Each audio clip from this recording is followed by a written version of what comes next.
death penalty opponent there in Florida. We are taking your calls live out to Sherry in Georgia. Hi, Sherry. Hey, Nancy. I really enjoy your show. I've just been following this ever since it started, and something is very strange to me that if I had my granddaughter and my daughter living with me for as long as this child's been born, as close as they all seem to be, that you think I wouldn't know who was babysitting my grandchild all this time? This is very strange. You know, you're correct. Let's go back to the lawyers, Susan Moss, Ray Giudice, Bryan Konoski. Bryan, during all of this time, it's very difficult for me to believe the parents, the grandparents, are falling in line behind the tot mom. All this time, they never laid eyes on Zanny the nanny. Yet they are taking it hook, line, and sinker, everything she's saying. Well, there's no doubt that there's certain facts in this case that are strange. But the one thing that I've always said from the very beginning is that regardless of whether or not you believe that Casey Anthony's a liar, whether or not you believe she's cold-hearted, whether or not you believe these things about her, I still think the prosecution is going to be hard up on proving intention to murder. So it doesn't make a difference. Can I see Konoski, please, on camera? Mr. Konoski, then how do you reconcile the tot mom's computer search of chloroform and then her car being saturated in chloroform in the trunk where the dead body was? Please explain. Hey, we're talking about, from the beginning of this case, we're talking about an accident. We're talking about a situation.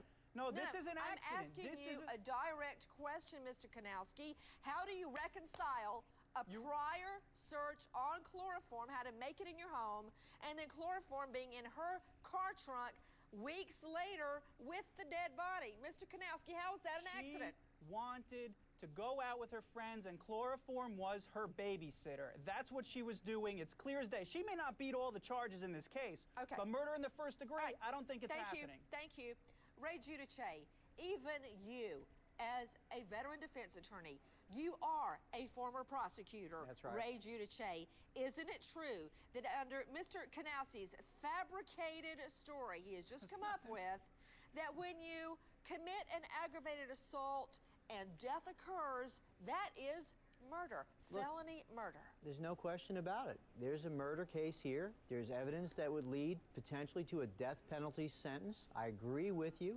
But what he has done and what Mr. Lehman has done artfully and zealously on behalf of their client is to protect this lady from, in that, I guess in Florida, lethal cyanide, the death penalty.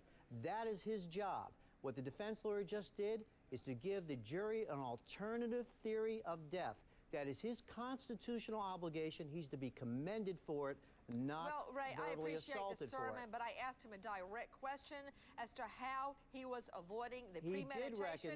I'd like to finish, sir, how he reconciles accident with premeditation found on the computer. Sue Moss, are you aware that in 2007, the state of Florida sent more people to death row than any other state in this country, but yet they don't have room for the tot mom? Is it because it's a little girl and children don't count as much? Or is it because the tot mom looks pretty darn good in a mini dress and a push-up bra there on that stripper pole? She's young, she's attractive, she's white, she's from a well-to-do family.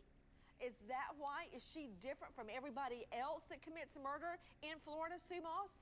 It does create that argument now, doesn't it? The whole concept that this was an accident, that mom accidentally looked up how to mix chloroform, that the child accidentally ingested chloroform, that the child was accidentally put into a plastic bag, then another plastic bag, then a third plastic bag, and then duct tape around her face so tight that it took off her hair, and then don't forget the sticker, because nothing is sicker than that sticker. This was no accident. To Ron Schindel, former NYPD deputy inspector. Ron, looking at the evidence, do you believe investigators have enough to prove murder one? Nancy, this was planned, it was researched, supplies were gathered, supplies were used, substances were created, the crime was committed, there was a cover-up of evidence, there was a disposal and hiding of the body. I think they do. And to Dr. David Posey, medical examiner, forensic pathologist from the Glen Oaks Pathology Medical Group.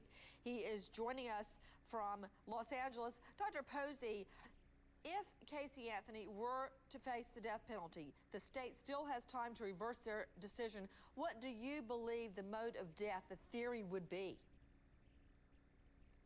You mean for Kaylee? Yes.